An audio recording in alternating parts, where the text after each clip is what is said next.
22 வருடம் யாக்கோபு ஒரு காரியத்துக்காக அழுகிறான். அந்த நற்செய்தி தூரத்திலிருந்து வருகிறது. இப்ப அந்த நன்மை நாட்கள் துளிர்விட போகிறது என்று அறிந்ததும் யாக்கோபு ஒரு ஸ்டேட்மெண்ட் கொடுப்பார். செய்தி, நான் மரணம் அடையும் முன்னே அவனை பார்ப்பேன்.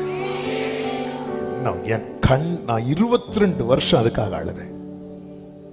22 இயர்ஸ் அழுதிருக்கிறேன்.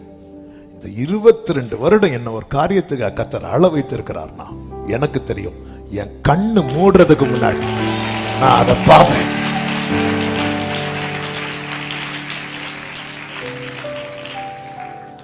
ஹல்லேலூயா. ஆண்டவர் சமூகத்திலே வைத்த வடித்த கண்ணீர் ஒன்றும் வீண் போகாது, வீண் போக விடமாட்டார். எனவேதான் கண்ணீரை அவர் துருத்தியில் வைத்திருக்கிறார். கண்ணீரும் வீணாலும் ஒப்பி எடுத்து துருத்தியிலாக்கும் நாதனுண்டு. துருத்தி நிறையும் போல் அளந்தெடுத்து அனுகிரகமேகும். துருத்தி நிறையும் போல் அளந்து எடுத்து. ஆமென். கர்த்தர் உங்களை ஆசீர்வதிப்பாராக.